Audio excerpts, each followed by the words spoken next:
እንኳን ለጻድቁ አባታችን አቡነ ሀብተ ማርያም ወርሃዊ መታሰቢያ በዓላቸው በሰላም አደረሳችሁ። እንዲሁም በዚች ዕለት ታስበው ለሚውሉ ቅዱሳን ዓመታዊና ወርሃዊ የመታሰቢያ በዓላቸው በሰላም አደረሳችሁ። ከዚህ በመቀጠል የጻድቁ አባታችን የአቡነ ሀብተ ማርያም ገድል እናሰማለን። አብን በልብ ወልድን በቃል መንፈስ ቅዱስን በስትንፋስ መስለን ምንም ላጠይቁ አካላት ሶስት ብንል በባህሪ በህልውና አንድ አምላክ ብለን አምነን የአቡነ ሀብተ ማርያም ገድል እንጀምራለን። ልመናው ክብሩ በእኛ ላይ ይደርብን።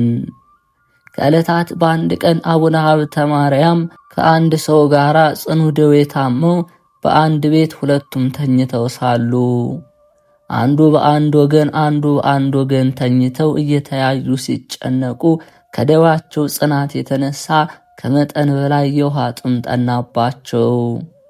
አብሮ የታመመው ሰውዬ እረዱን፣ በውሃ ጥም ስሞት አታየኝምን? ነፍሴ ከሥጋዬ ሳትለይ ጠጣ ዘንድ ለምን ውሃ አሰጠኝም አለው። ተላላኪውም ውሃ አምጥቶ ቢሰጠውም ያ ሰው ሰውነቱ እስከሚረካ ጠጥቶ ነፍሱን ከሞት አዳነው። ለአባ ሀብተ ማርያም ግን ትንሽ እንኳን ውሃ ሳይሰጠው ስለቀረ በዚያን ጊዜ አባ ሀብተ ማርያም በእጆቹ ውስጥ ያለውን መስቀል በመሬት ላይ ጥሎ እጆቹን ወደ ላይ አንስቶ ባለ ዘመኔ ሁሉ ከኔ ጋር የምትኖር ፈጽመ የምታውቀኝ ቅዱስ ሚካኤል ሆይ እያለ በኃይል ቃል አሰምቶ ጮኸ። አንተ የሕሙማን ወዳጅ አይደለ የጤነኞች ወዳጅ ነህ። ኃጥአን በተድላ በደስታ ሳሉ ከኃጥአን ጋር የማይረባ የማይጠቅም ፍቅርን ይፋቀራሉ። ጸዋትወ መከራና ጭንቅ ነገር ባገኛቸው ጊዜ ግን የቀደመውን ፍቅራቸውን ይተዋሉ።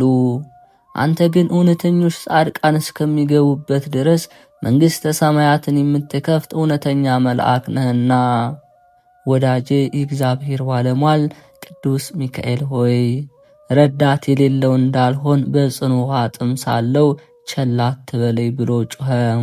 ያን ጊዜ ሊቀ መላእክት ቅዱስ ሚካኤል እየመራቸው 7ቱ ሊቃነ መላእክት ወደ እርሱ መጡ። 24ቱ ካህናተ ሰማይና በእልፍ የሚቆጠሩ ክቡራን መላእክት መጥተው በሚተኛበት አልጋ ዙሪያውን ከበው ቆሙ። ቅዱስ ሚካኤልም የእግዚአብሔር ወዳጅ የምትሆን ሀብተ ማርያም ሆይ ሰላም ላንተ ይሁን፣ የእናቱን ጡት እንዳስተውት ብላቴና ለምን ትጮኻለህ አለው። አሁንም የጌታችን የመድኃኒታችን ኢየሱስ ክርስቶስ መልእክተኞች በሚሆኑ በጴጥሮስና በጳውሎስ እጅ የጌታችን ኢየሱስ ክርስቶስን ሥጋ ወደሙን ተቀበል አለው። ከዚህ በኋላ ቅዱስ ሚካኤል እንዳዘዘው የጌታችን የኢየሱስ ክርስቶስን ሥጋውንና ደሙን ተቀበለ። ሥጋ ወደሙን ከተቀበለ በኋላ የፍቅር ሰላምታ ሰጥተውት በፍጹም ክብር ወደ ሰማያት አረጉ። አባ ሀብተ ማርያም በተኛበት ቤት መዓዛው ልብን የሚማርክ ሽቱን ተመላ።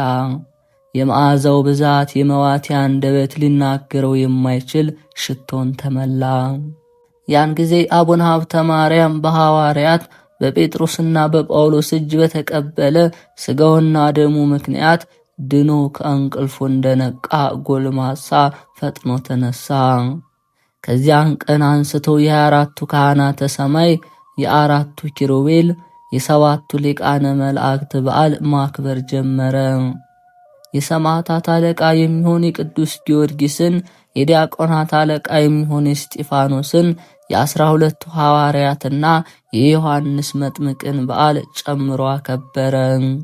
በእርሱ ትምህርት ጸንተው በዙሪያው ያሉትንም ሕዝቡን ቤተ ክርስቲያን እየሳሙ በትጋት በዓላቱን እንዲያከብሩ አዘዛቸው።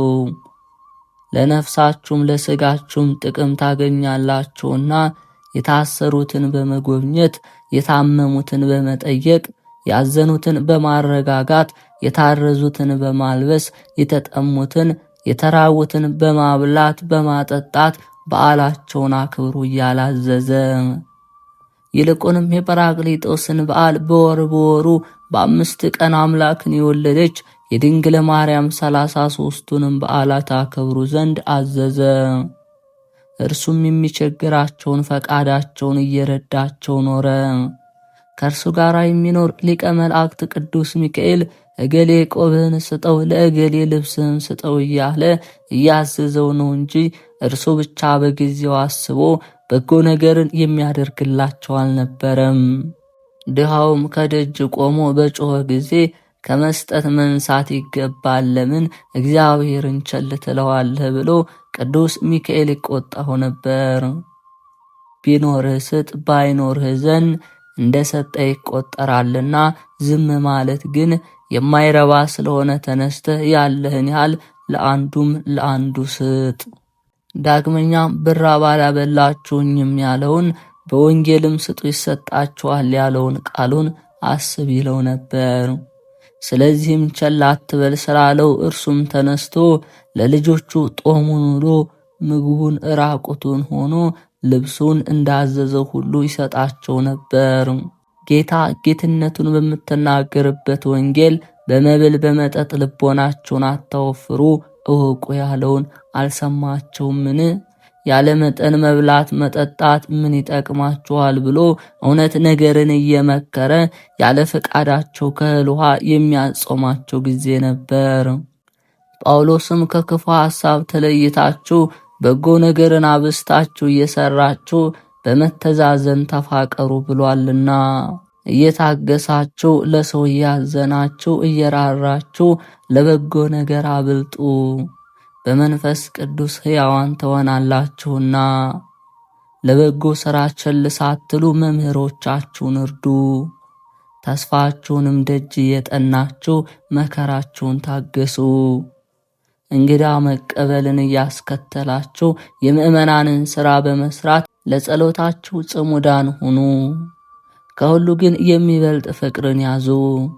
የጨነቀውን ሁሉ በመርዳት ምጽዋትን ከመስጠት በቀር ፍቅር ምንድነው እንዳለ። እናንተም ወንድሞች በነፍስ ትድኑ ዘንድ የእግዚአብሔርን ትእዛዝ ጠብቁ። በመጽሐፉ መጀመሪያ የነገርናችሁን የእናቱን ነገር ለመናገር እንመለስ። የደግነቷ ነገር ግን በኋላ እንነግራቸዋለን እንዳልን አሁንም በዚህ ዓለም እንደኖረች ገልጠን እንነግራቸዋለን። ከ10 ትውልድ የሚበልጥ ደግ ጻድቅ አባ ሀብተ ማርያምን እንደወለደች ገልጸን ነገርናችሁ። አሁን ደግሞ የኑሮዋን ታሪክ እንንገራችሁ። ባሏ ከሞተ በኋላ ለራሷ ምንም ሳታስቀር ገንዘቧን እናት አባት ለሞቱባቸው ለባልቴቶች፣ ለጦማዳሪዎች፣ ለድሆች ጨርሳ ከሰጠች በኋላ አገልጋዮቿን ነጻ ወጣቻቸው። ከእግዚአብሔር ፊት የሚያደርስ በጾምና በጸሎት በስግደት ሰውነቷን በምታደክም ገንዘብ በጎ ገድልን መጋደል ጀመረች። እንዲህ ባለ ገድል ሳለች ከሰማይ እንዲህ የሚል ቃል ሰማች። ዩስቲና ሆይ ስለ አንቺ እንደ አንቺም ላሉ ምእመናን ወደዚህ ዓለም መጣሁ። ሰው ሆኜ ከተወለድኩ በኋላ በየጥቂቱ አደግሁ። በ30 ዘመን በዮርዳኖስ ተጠምቄ 40 ቀን ከጾምኩ በኋላ በቀራንዮ ተሰቀልኩ። ሞቼ 3 መዓልት 3 ሌሊት በከርሰ መቃብር አድሬ ያለመለወጥ ብርሃነ መለኮቱን ገልጬ ከተነሳውም በኋላ የነቢያትን ትንቢት በመፈጸሜ ወደ ሰማይ አረግሁ። እኔን ለማገልገል ሴቶች ወንዶች ባሮችሽን፣ ወንድሞችሽን፣ እህቶችሽን፣ ቤተሰብሽን ስለተውሽ 80 ርስት ከተሞችን 7 አክሊሎችን እነሆ አዘጋጀሁልሽ የሚል ቃልን ሰማች። ይህንን ቃል ኪዳን ከሰጣት በኋላ በጆሮቿ እየሰማች በክብር በብርሃን በቅዳሴ በስልጣን ወደ ሰማይ አረገ። ከዚያችም ቀን ጀምሮ ከሰማይ ቃልን እየሰማች ብዙ ጊዜ ኖረች። ከዕለታት በአንድ ቀን ከጎረቤቶቿ ላሞችና በሮች መጥተው የባልቴቱን ጎመን በልተው ስሩ እስኪነቀል ድረስ የተረፈውን በእግራቸው ጠቅጥቀው አጠፉባት። ያቺ ጎመን ባልቴት አይታ ያለዚህ የምበላው ሌላ ገንዘብ የለኝም ምን ላድርግ በማለት ቃሏን ከፍ አድርጋ በኃይል ቃል አሰምታ ጮኸች። የምበላው ጎመኔ ዛሬ አልቋልና ከእንግዲህ ወዲህ የዕለት ምግብን ለማግኘት እችል ዘንድ ወደ ሌላ ሀገር ሄዳለሁ አለች። ያች ባልቴት እንዲህ እያለች ስታለቅስ ዮስቲና ጌታ የምትበይውን ጎመን እንደ ቀድሞ የለመለመ ያደርግልሻል፣ ዘወትር ከእርሱ ትበያለሽና አይዞሽ አትዘኝ በያት ሲል ከሰማይ ቃልን ሰማች። ያን ጊዜ ዮስቲና ያችን ባልቴት ጠርታ ጎመኑ ዛሬ ፈጥኖ ይበቅልልሻልና አትዘኝ ብትላት፣ ያች ባልቴት ቅድስት ዮስቲናን እንዲህ ተረጋግጦ ተሰባብሮ ከተነቀለ በኋላ በቅሎ ይለመልማልን አለቻት። ቅድስት ዮስቲናም አዎን በእግዚአብሔር ትእዛዝ ፈጥኖ ይበቅልልሻል ስትላት፣ ከዚህ አነጋገር ጋር ያለ ስብራት ጎመኑ እንደ ቀድሞ ደህና ሆኖ ተነሳ። ይህንንም ተአምር አይታ ከተደነቀች በኋላ ያችም እመቤት ዮስቲና ሆይ ከእግዚአብሔር ሥልጣን አግኝተሻልና በአንቺ ጸሎት ከክፉ ነገር ሁሉ እንድድን አስቢኝ አለቻት። የቸርነቷን ነገር ሁል ጊዜ በማከታተል አብዝተን በተናገርን ነበር። የጻድቁ አባታችን አቡነ ሀብተ ማርያም ሥራ ከደጊቱ ከቅድስት ዮስቲና ሥራ ጋር አንድ ስለሆነ እንዳይበዛ ባጭሩ ተው ነው። ቅድስት ዮስቲናም ደጋጎች ሥራን ሰርታ ከፈጸመች በኋላ በፍቅር በአንድነት ባረፈች ጊዜ እግዚአብሔር አስቀድሞ ተስፋውን እንደነገራት 7ቱን የአክሊላትም ሸለማት፣ 80ውንም ሀገራተ ገነት አወረሳት። ንዕድ ክብርት በምትሆን በቅድስት ዮስቲና ጸሎት እግዚአብሔር ይማረን፣ አሜን። አቡነ ሀብተ ማርያምም ወገቡን መውጊያ ባለው ሰንሰለት አስሮ ጀርባውን በአለንጋ እየገረፈ ፊቱን እየጸፋ ጽኑ እንባን እያፈሰሰ በመጾም ቆሞ በመጸለይ ጸንቶ ኖረ። አስቀድመን እንደተናገርን ከባህር ላይ ቆሞ 500 ስግደትን ይሰግድ ነበር። እንዲህ ባለ ሥራ ጸንቶ ሳለ ከዕለታት በአንድ ቀን ሥጋውን ደሙን ለመቀበል ወደ ቤተ ክርስቲያን ሄደ። በጴጥሮስና በጳውሎስ መጽሐፍ ተዘጋጅታችሁ ኑሩ ተብሎ እንደተነገረ የክርስቶስ ሥጋው ደሙን ለመቀበል ተዘጋጅቶ በምስራቅ በኩል ቆሞ ሳለ ወንጌል የሚነበብበት ጊዜ ሲደርስ ያልተማረ ቄስ የክርስቶስን ጌትነቱን የምትናገር ወንጌል ሲያነብ ወዮሴፍ ብእሲሐ ለማርያም ጻድቅ ውእቱ ሲል ሰማ። አባታችን አቡነ ሀብተ ማርያምም ከቄሱ አፍ ይህንን ንባብ ሲሰማ ደንግጦ ወንጌል ወደሚነበብበት ስፍራ ሄዶ የሚያነበውን ቄስ ገሰጸው። ወዮሴፍ ፈሐሪሃ ለማርያም ጻድቅ ውእቱ በል እንጂ ብእሲሐ አትበል ብሎ መከረው። ቄሱም አባ ሀብተ ማርያም እንዳዘዘው ከስህተቱ ወደ ቀና ንባቡ ተመለሰ። አባ ሀብተ ማርያምም ወንጌሉን አስነብቦ ከፈጸመ በኋላ በፊት ወደ ቆመባት ስፍራ ተመለሰ። ያን ጊዜ ጌታችን ኢየሱስ ክርስቶስ ለአባ ሀብተ ማርያም ተገልጾ ሀብተ ማርያም ሆይ ወዮሴፍ ብእሲ ፈሐሪሃ ለማርያም ጻድቅ ውእቱ ያልከውን ወዳጅ አመሰገንኩ። የእናቴን የማርያምን የድንግልናዋን ንጽሕና ስላከበርክ እኔም በመንግሥተ ሰማያት ፈጽሜ አከብርሃለሁ። የደጋጎች ልጆች ከብራሉ ተብሎ እንደተጻፈ የእርሷ ክብር የኔ ክብር አይደለምን? አለው። ወዳጆቼ አሁንም ጌታችን ኢየሱስ ክርስቶስ የእናቱን የድንግልናዋን ንጽሕና እንደምን ፈጽሞ ማክበርን እንደሚወድ እናስተውል። የድንግልናዋን ንጽሕና የሚንቁትና የሚያቃልሉትን እንደምን ፈጽሞ ይንቀፋቸው።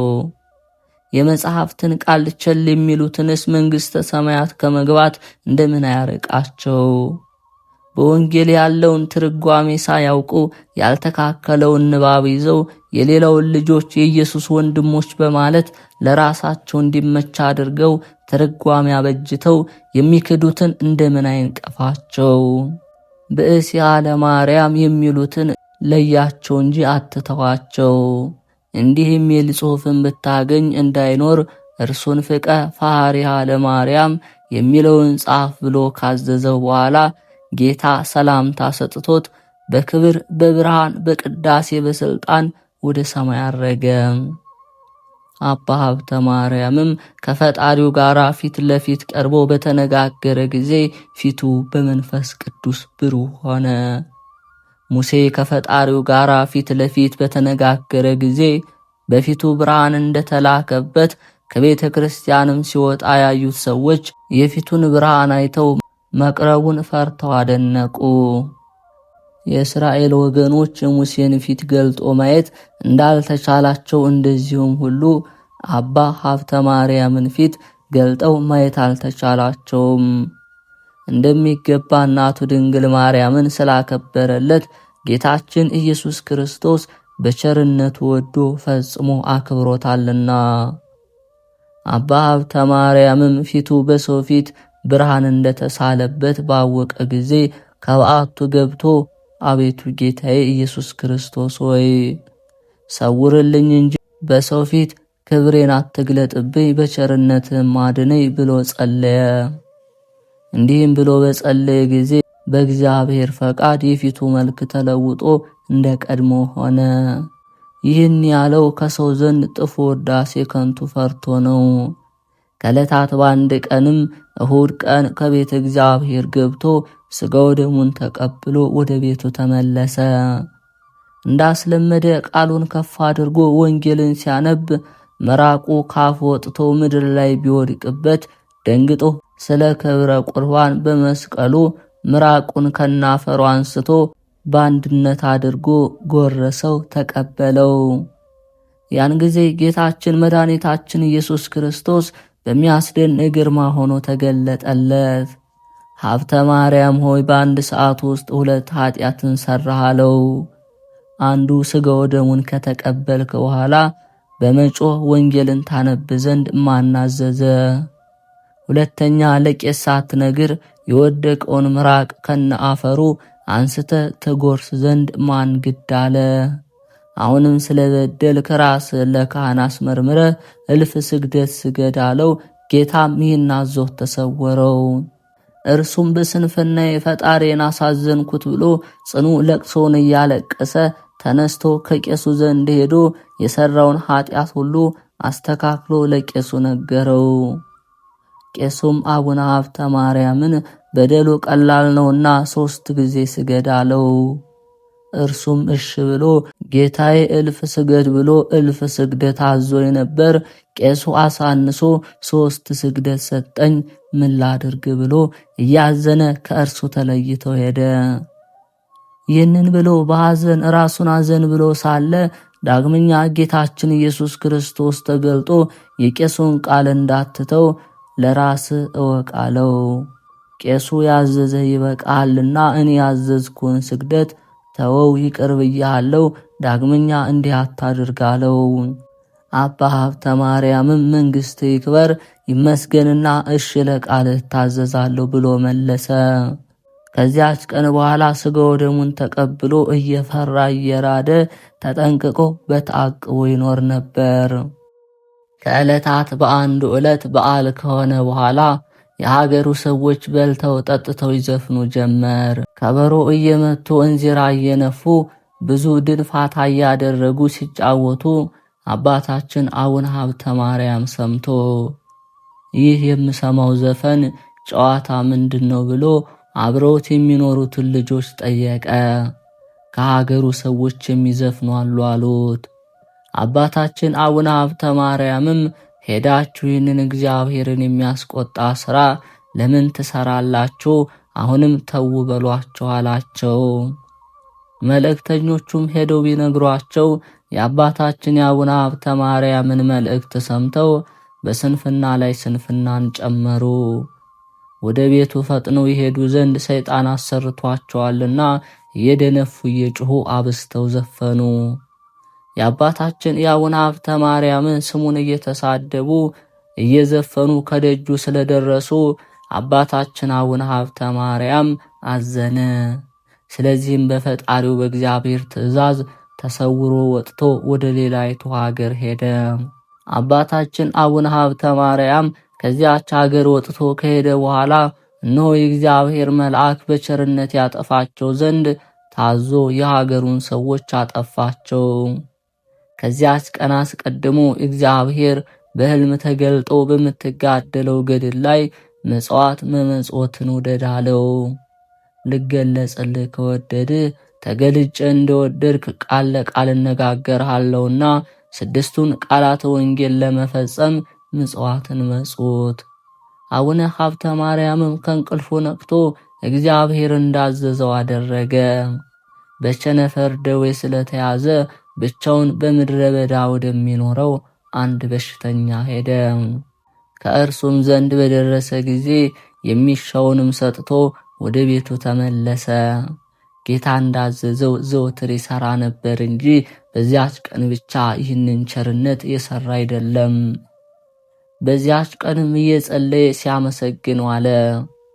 በመሸ ጊዜም ከሌሊቱ በ3 ሰዓት በቤቱ ውስጥ ሲጸልይ ድንገት እንደ ፀሐይ ያለ ብርሃን በራለት።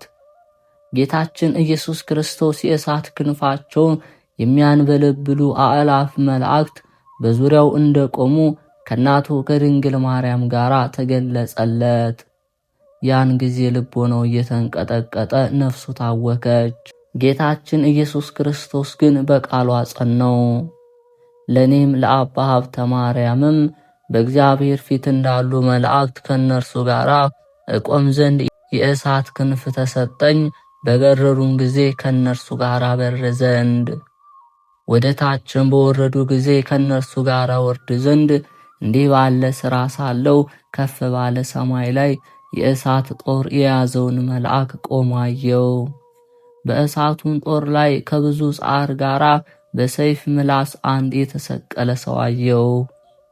ይህንንም ሰው አንድ ጊዜ ወደ ታች የሚወርድበት ወደ ላይ የሚያወጣበትም ጊዜ አለ። ከኔ ጋር ያለውን መልአክ ይህ ሰው ምንድነው ብዬ ብጠይቀው፣ ይህ ሰው ወንድሙን በሐሰት የሚሳደብ ባልሰራው ኃጢአት የሚያዋርድ ክፉ ስም የሚያወጣ ልዩ ልዩ ስድብ የሚያወራ ነው አለኝ። ጌታችን መድኃኔ ዓለም በፈለከ ጊዜ በግልጥ ታየኛለህ፣ ከዛሬ ጀምሮ ለዘላለሙ ካንተ አልሰወርም፣ የለመንከኝን ሁሉ አደርግልሃለሁ፣ ይህ ቃል ኪዳን ለዘላለሙ ይጽናልህ አለኝ። አሁንም ሂድ፣ መልእክተኛዬ ክቡር ሚካኤል የተሰወረውን ምስጢር ሁሉ ያሳይሃል አለኝ። ይህንንም ቃል በተናገረ ጊዜ የመላእክት አለቃ ቅዱስ ሚካኤል ነጥቆ ወደ ምዕራብ ሀገር ወሰደኝ። በዚያም ልክ የሌለው የሚነድ የእሳት ባህር አየው። በውስጡም ብዙ ነፍሳት እየጮሁ ያለቅሱ ነበር። ከእርሱም መካከል እየጮኸ ሌላው ቃል እኔን ጠርቶ እግዚአብሔር የሚያደርገውን የጠላቸውን ሰዎች ወደ እኔ እያመጣ የሚወዳቸውን ሰዎች ከኔ እያራቀ ያኖራቸዋል አለኝ። ይህንንም ቃል በሰማው ጊዜ ከኔ ጋር የነበረ መልአክ ምንም ቃል አትመልስ ብሎ ጠቀሰኝ። አብሮኝ የነበረውን መልአክ ይህ ቃል የማን ነው? እነዚህስ በጣም የሚያለቅሱት እነማን ናቸው አልኩት።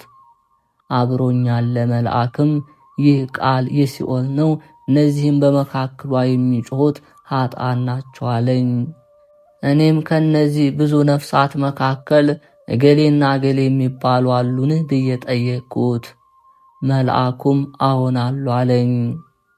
እኔም እንግዲያውስ እነዚህን ሰዎች አውጣልኝ፣ አንድ ሰው ስለ እነርሱ በጸሎት አትርሳቸው ብሎ አማጽኖኛልና አልኩት። አብሮኝ የነበረ መልአክ ይህ ሥልጣን የኔ አይደለም የጌታዬ የእግዚአብሔር ሥልጣን ነው እንጂ አለኝ። ያን ጊዜ ከመንበረ ጸባዖት ሀብተ ማርያም ምሬልሃለሁ የሚል ቃል መጣ። እኔም ደስ አለኝ። ይህንንም ቃል ይህ ከኔ ጋር የነበረው መልአክ በሰማ ጊዜ በሲኦል መካከል ወርዶ ነበልባለ እሳቱን በክንፎቹ መታው። እነዚያ ያልኩትንና በፈቃደ እግዚአብሔር የተማሩልኝን ነፍሳት አወጣና ወስዶ በተድላ ገነት አስገባቸው። በዚያን ጊዜ ዲያብሎስ በሲኦል መካከል በእሳት ሰንሰለት ታስሮ በባሕር እሳቱ ወዲያና ወዲህ ሲመላለስ አየሁት። ይህንንም በአንክሮ ስመለከት ሳለሁ ያ ይመራኝ የነበረ መልአክ ወደ ሌላ መንገዱ እጅግ ጠባብ ወደሆነ ቦታ ወሰደኝ። በመካከሉም እጅግ ረጅም የሆነ ጥልቀቱ ልክ የማይታወቅ ገደል አሳየኝ። በዚያም በአንዱ ወገን ገደል በአንዱ ወገን የሚንቦለቦል እሳት የከበበው ጥቁር ባህርን አየው። ግሩም የሆነ መጠን የሌለው የገደሉንም ጥልቀት አይቼ እጅጉን ደነገጥው። ከኔ ጋር ያለውን መልአክ ይህ ምንድነው ብዬ ብጠይቀው መልአኩም ሕግ እግዚአብሔርን ለዘነጉ ሰዎች ማደሪያ የሚሆን ገሃነም ነው አለኝ። ነገር ግን ገና እስካሁን በውስጡ የገባ የለም። ጌታ ንዑ ሀቤ ሁሩ ምኔ ብሎ ከፈረደ በኋላ ሞትንና ሲኦልን ባሳለፈ ጊዜ ኃጥአንን ወደዚህ አስገቧቸዋል አለኝ። መልአኩን አቤቱ ጌታዬ ሆይ ከራሴ እስከ እግሬ ስግጥጥ በማድረግ ፈጽመው አስደንግጦኛልና ከእንግዲህ ወዲህ ይህን ገሃነመ እሳት አታሳየኝ አልኩት። ከዚህ በኋላ ወደ ምስራቅ ወስዶ ወደ ገነት መካከል አስገባኝ። በዚያም መዓዛቸው ልቦናን ደስ የሚያሰኝ ብዙዎች አታክልቶችን አየው። ከመዓዛቸው ብዛት የተነሳ ሰውነቴ ረካች። የዚህች ሀገር ስሟ ማን ይባላል ብዬ መልአኩን ብጠይቀው እግዚአብሔር ለተመረጡ ወዳጆቹ በደስታ ሊኖሩባት የፈጠራት ገነት ናት አለኝ። መልአኩን ይህች ሀገር የሚገባባት እነማን ናቸው ብዬ ብጠይቀው ለዘላለም ርስታቸው ናትና ጻድቃን፣ ሰማዕታት፣ ሐዋርያትና ነቢያት በሕይወታቸው እግዚአብሔርን ደስ ስላሰኙት ወርሰዋት ይኖራሉ አለኝ። የሁሉ አባት ከሚሆን ከአዳም ጀምሮ የኢትዮጵያ መምህር ሆኖ እስከተነሳ እስከ መርሃ ክርስቶስ ያሉትን የሁሉንም እያንዳንዱ ቆጥሮ ስማቸውን ነገረኝ። ድርሻቸውን ከዚህ እስከዚህ የእገሌ እያለ ዓለም ከተፈጠረ ጀምሮ እስከ ዓለም ፍጻሜ ያለውን ስማቸውን እየጠራ አስረዳኝ። ዛሬም እስካሁን ድረስ ያሉ አሉ፣ የሞቱም አሉ፣ የተወለዱም አሉ። የሁሉም በእያንዳንዳቸው ስማቸው አስረዳኝ፣ ርስታቸውንም አሳየኝ። ከዚህ በኋላ ወደ ጽርሐ አርያም አውጥቶ ከሥላሴ ዙፋን ካደረሰኝ በኋላ ነፍስን በስልጣኑ ተይዛለች፣ ለእግዚአብሔር ስገድ አለኝ። ያን ጊዜ ከዚያ አስቀድሞ እኔ በምድር ሆኜ በማላውቀው ምስጋና እያመሰገንኩ በባለሟልነት ካሉ መላእክት ጋር አንድ ሆንኩ። ከዚህ በኋላ ዓይንን የተመሉ አራቱን ኪሩቤል መንበሩን እንደተሸከሙ ቆመው አየው። ሁለንተናቸው እሳት የሚሆኑ እሊህም ወደ ኋላም ወደ ፊትም ወደ ግራም ወደ ቀኝም መንፈስ እግዚአብሔር እየመራቸው የሚሄዱ ናቸው። ከእነርሱም ዘንድ ሀብተ ማርያም ሆይ የጻድቃን የመላእክትን ቦታ ስትጎበኝ የእኛን አዳራሽ ለምን አትጎበኝም የሚል ቃል ከእነርሱ ወደ እኔ መጣ። ይህንንም ቃል ስሰማ ብዙዎች ጻድቃን አምጥተው ከእግዚአብሔር ፊት አቆሟቸው።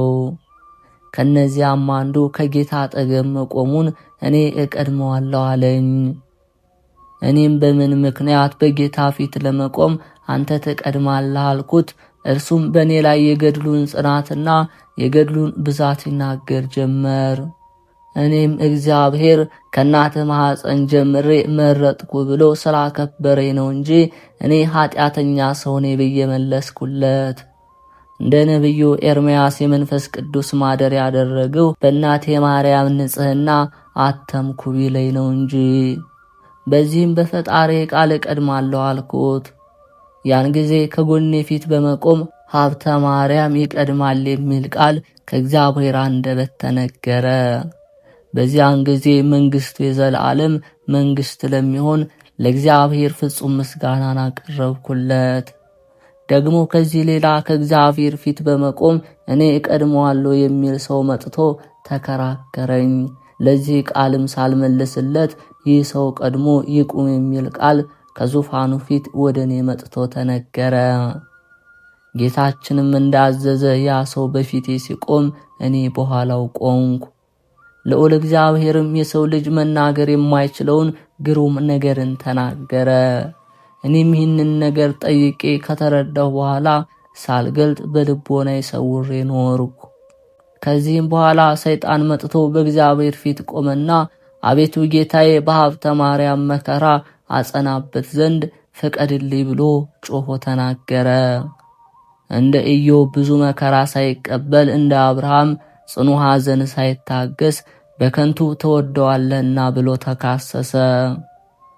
ጸዋትወ መከራውን ከተቀበለ በኋላ ይሰድብሃልና ብሎ ጌታዬ መከራ መጣበት ዘንድ ፍቀድልኝ ሲል ሰምቼ ፈጥኖ የተቀበለ ይመሰለኝ። ስለዚህ እንባዬ በጉንጭ እስኪፈስ ድረስ ብዙን አለቀስኩ። ፈጣሪን የሐሰት ምስክር ተነስቶብኛልና ሰውነቴን መከራ ለሚያጸናባት አሳልፈ አትስጥ ብዬ ለመንኩት። ሰይጣንማ መከራ ጸናበት ዘንድ ፈቀድልኝ እንጂ አቤቱ ሥራ እንደፈታ ይቀር ዘንድ አትተው ብሎ አዘነ። በመከራ ከተፈተነ በኋላ በደግነቱ ጸንቶ ከተገኘ በእውነት ደግ እንደሆነ በዚህ አውቃለሁ አለ። እግዚአብሔር ግን በሰይጣን ላይ ተቆጥቶ በነፍሱም በሥጋውም መከራ ታጸናበት ዘንድ አልፈቅድም አለው። እኔ ከእናቱ ማኅፀን ጀምሮ መርጬዋለሁና በንጽሕና አጽድቼዋለሁ፣ ኃጢአት እንዳይሠራ ዘወትር እጠብቀዋለሁ። በእርሱ ላይ ማሰልጠንስ ይቅርና በሀብተ ማርያም ጸሎት በተማጸነኝ ሁሉ ላይ እንኳን አላሰለጥንም አለው። ሰይጣንም ይህንን ቃል ሰምቶ ስላፈረ እያዘነ ሄደ። እኔም ለወገኖቹ ኃይልን ጽንን ለሚሰጥ ለእግዚአብሔር እየሰገድሁ ክብር ምስጋና የሚገባው እርሱን አመሰግንኩት አለ። እንዲህ ባለ ሥራ ሳለው መልካቸው እጅግ የሚያበራ ልብሳቸው እንደ መብረቅ የሚያንጸባርቅ ሰውነታቸው እንደ መረግድ የሚያሸበርቅ 9 ክቡራን ሰዎች ወደ እኔ መጡ።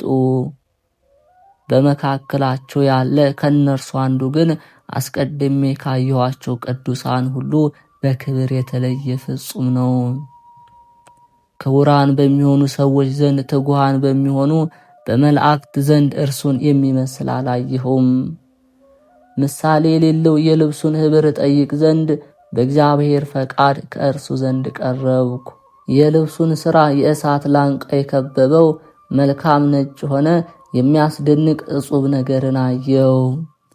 በመካከሉም በቅድምና ለነበረ ለአብ፣ በቅድምና ለነበረ ለወልድ፣ በቅድምና ለነበረ ለመንፈስ ቅዱስ ምስጋና ይገባዋል እያለ ልብሱ በሰው አንደበት ያመሰግናል። መልኩ ከሚያበራ ፀሐይ እጅግ ይልቅ 7 እጅ ያንጸባረቀ ዘወትር ሲናገር ሕይወት ያለው ሰው ይመስላል። አብሮኝ ያለውን መልአክ ይህን ያህል ብርሃን የሚከበው ይህ ሰው ማን ነው ብዬ በጠይቀው አባት ተክለ ሃይማኖት ነው። እሊህ ከእርሱ ጋር የቆሙ ምዕመናንን የሚጠብቁ 8ቱ መምህራን ናቸው። ያን ጊዜ ክቡር የሆነ አቡነ ተክለ ሃይማኖት ጠርቶኝ ልጄ ሀብተ ማርያም ሆይ ፈጣሪ እግዚአብሔር ስለወደደ ብዙ ምሕርኮ እንዳገኘ በአንተ ፈጽሞ ደስ ይለኛል አለኝ። ነገር ግን የምለምንህ ነገር አለና እሺ በለይ ቢለኝ አቤቱ ጌታዬ ነገሩ ምንድነው አልኩት። ክቡር አባታችን አቡነ ተክለ ሃይማኖትም ከተቀበርኩበት ቦታ እንድትቀበር ቃል ኪዳን ግባልኝ አለኝ። ይህንን አድርግ ዘንድ ስለምን ትወዳለህ ብዬ ብመልስለት እነሆ በሀገሬ ላይ የታዘዙ 5 መቅሰፍቶች አሉና ስለዚህም ነው። እሊህም አንዱ መብረቅ፣ 2ኛው ቸነፈር፣ 3ኛው የረሃብ ጦር፣ 4ኛው ወረርሽኝ፣ 5ኛው የእሳት ቃጠሎ ነው። የአንተ አጽም በውስጡ የተቀበረ እንደሆነ አጥንት የተቀበረባት ሀገሬ ከነዚህ መቅሰፍታት ትድናለችና እኔም ንዑድ ክቡር የምትሆን አባቴ ሆይ ልዩ ክቡር በሚሆን በአንተ አጽም መቀበር ያልዳነች በእኔ አጽም መቀበር ድህነት ታገኛለችን? ይህንን እስተወው አልኩት። ልጅ ሀብተ ማርያም ሆይ አንተ የማታውቀው ከፈጣሪያችን ከእግዚአብሔር የተሰጠ እኔ የማውቀው ክብር አለና ስለዚህ ነው አለኝ። ይልቁንም እንዳልኩ በተቀበርኩበት ቦታ እንድትቀበርልኝ ቃል ኪዳን ግባልኝ ብሎ መላልሶ ማለደኝ። ይህንንም ስንባባል ከዙፋኑ ስር እንዲህ የሚል ቃል መጣልን። ከወዳጅ ከሀብተ ማርያም አንደበት ይህ ቃል ኪዳን አይወጣም። ዳግመኛ ወዳጅ ተክለ ሃይማኖት ሆይ እርሱ በወደደው የሚቀበር አይደለምና እኔ ከተቀበርኩበት እንድትቀበር ብለ ሀብተ ማርያምን የምታስገድደው ለምንድን ነው? እኔ ወደ ወደድኩበት ወደ ተመረጠች ክብርት ወደምትሆን ቦታ የብርሃን ምሰሶ ወደ ተተከለባት መላእክት ዘወትር ወደሚጎበኟት ከዚያ ይቀበራል እንጂ የሚል ቃል ተነገረ። በዚያን ጊዜ አባታችን ተክለ ሃይማኖት ስለለመነ ነገር ከሥላሴ ዙፋን እየሰገደ መላልሶ ለመነ። ስለለመነው ብዛት በሶስተኛው ይሁን እንዳልከው ይቀበርልህ የሚል ቃል ተሰማ። ስለ መቅሰፍታቱም ያልከው በወዳጄ በሀብተ ማርያም አጥንት ቦታ የምትድን ስለሆነች ፈቃዴ ነውና በአንተ አጽም በሀብተ ማርያም አጽም ከአምስቱ መቅሰፍታት ትዳንልህ ብሎ ጌታ ቃል ኪዳን ሰጠው። ልጆችህን ግን በቸነፈር ደዌ ቢሞቱ ከሰማዕታት ተቆጥሮላቸው ወደ መንግሥተ ሰማያት እንዲገቡ በራሴ ምዬ ቃል ኪዳን ገብቼልሃለሁ። ያን ጊዜ አባታችን አቡነ ተክለ ሃይማኖት ደስ ብሎት 3 ጊዜ ሰገደ። ቃል ኪዳኑን ከተቀበለ በኋላ አባታችን አቡነ ተክለ ሃይማኖት ወደ መድኃኒታችን እግር እጅ ነሳ። ከእርሱም በኋላ የተሾሙ 8ቱ መምህራን እንደርሱ እጅ ነሱ። ይህንንም ሳይ ሁል ጊዜ አብሮኝ የሚኖር መልአክ ወደ ታች ተመልከት አለኝ። ምድር ያለው ሰማይ ነውና ወደ ሰማይ ስመለከት በውስጡ 2 መስኮቶች ስላየው መልአኩ ምን አየህ አለኝ። በመካከሉ 2 መስኮት ያለውን ሰማይ አየሁ ብለው ዳግመኛ ይህንን አስተውለህ እይ አለኝ። ጽርሐ አርያም የምትመስል በክብር የተጌጠች ክብርት ሀገርን አየው። በዚያች ሀገርም በሜዳዋ እየተመላለሱ ቁጥር ስፍር የሌላቸው መላእክት ተድላ ደስታ ያደርጉባታል። መልአኩም ክብሯ ፍጹም የሚሆን የተጌጠች የዚች ሀገር ስሟ ማን ነው አልኩት። በውስጧ ለመኖር እጅጉን ወድጃታለሁና መልአኩም ይህችን ሀገር የአባት የተክለ ሃይማኖት አጽም ያረፈባት ደብረ ሊባኖስ ናት አለኝ። የብዙዎች አባት ከሚሆን ከተክለ ሃይማኖት ጋር በክብር እስክትነሳ ድረስ በውስጧ ትቀበርባት ዘንድ ለአንተም ተሰጥታለችና ደስ ይበልህ የምስራች አለኝ። ያን ጊዜ እንድቀበርባት ይህችን በክብር የተጌጠች አገር ስለሰጠኝ ለአብ ለወልድ ለመንፈስ ቅዱስ ምስጋና ይገባል እያልኩ ፍጹም ደስታ ተመልቼ ፈጣሪን አመሰገንኩ። ከዚያም ወደ ሌላ ሀገር በወሰደ ጊዜ በውስጧ እንደ ቀድሞ በፍጹም ክብር የከበረች ሌላ ሀገር አየው። መላእክቶቿም እጅግ የተመሰገኑ ናቸው። አሁንም መልአኩን ይህች ሀገር ማን ትባላለች ብዬ በጠይቀው ኢየሩሳሌም የምትባል የጌታችን መቃብር ናት አለኝ። አስቀድሜ ካየኋት አሁንም ከማያት በክብር ማናቸው ይበልጣሉ ብዬ በጠይቀው በጌታችን በኢየሱስ ክርስቶስ በመስቀሉ የታተመች በደሙ የከበረች ኢየሩሳሌም ትበልጣለች አለኝ። ደብረ ሊባኖስም በሥራ ሁሉ የከበረች የተመረጠች ስለሆነች እግዚአብሔር እጅጉን ይወዳታልና ለአባታችን ለተክለ ሃይማኖት እንደ ኢየሩሳሌም እንድትሆንለት ቃል ኪዳን ስለሰጠው የከበረች ናት አለኝ። ስለሷም በውስጡ የሚኖሩ ልጆቿ በሕይወት ሳሉ የመጣባቸውን መከራ ጽዋቱን መከራን በትዕግስት ቢቀበሉት መንግሥተ ሰማያትን እንዲወርሱ ድንቅ ነገር በሚሆን ከጌታ ቃል ሲነገር ሰማው። እሊህንም ከዮሐንስ መጥምቅ በቀር በክብር የሚበልጣቸው የለም። ይህም መሆኑ በቦታቸው መመረጥ ምክንያት ነው እንጂ በገድላቸው ብዛት አይደለም። መልአኩን በውስጧ ኖር ዘንድ ልሂድ ብዬ በጠይቀው ጊዜው ገና ነውና የፈጣሪ ፈቃድ እስኪሆን ድረስ ደጅ ጥናለኝ። ከዚህ በኋላ አንዲቱ ከአንዲቱ በክብር የሚበላለጡ ሌሎችን ብዙዎችን ገዳማት አየው። ስማቸውን ለማወቅ እሊህ ገዳማት ማን ማን ይባላሉ ብዬ በጠይቀው የጌታ መቃብር ከምትሆን ከኢየሩሳሌም ጀምሮ እስካረገባት እስከ ደብረ ዘይት ድረስ ያሉትን እያንዳንዳቸውን ስማቸውን ለይቶ ነገረኝ።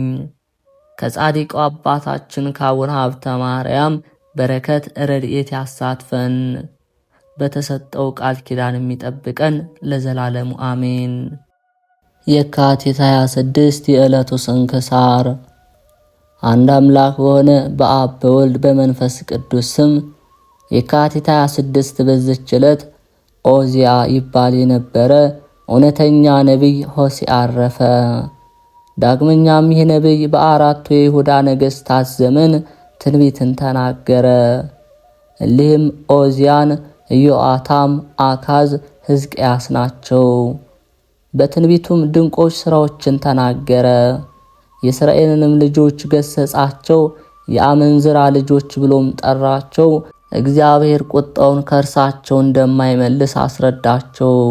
እንዲህም አለ፣ የእስራኤል ልጆች ቁጥራቸው እንደማይሰፈርና እንደማይቆጠር የባሕር አሸዋ ቢሆን ከጥቂት በቀር አይተርፍም አለ።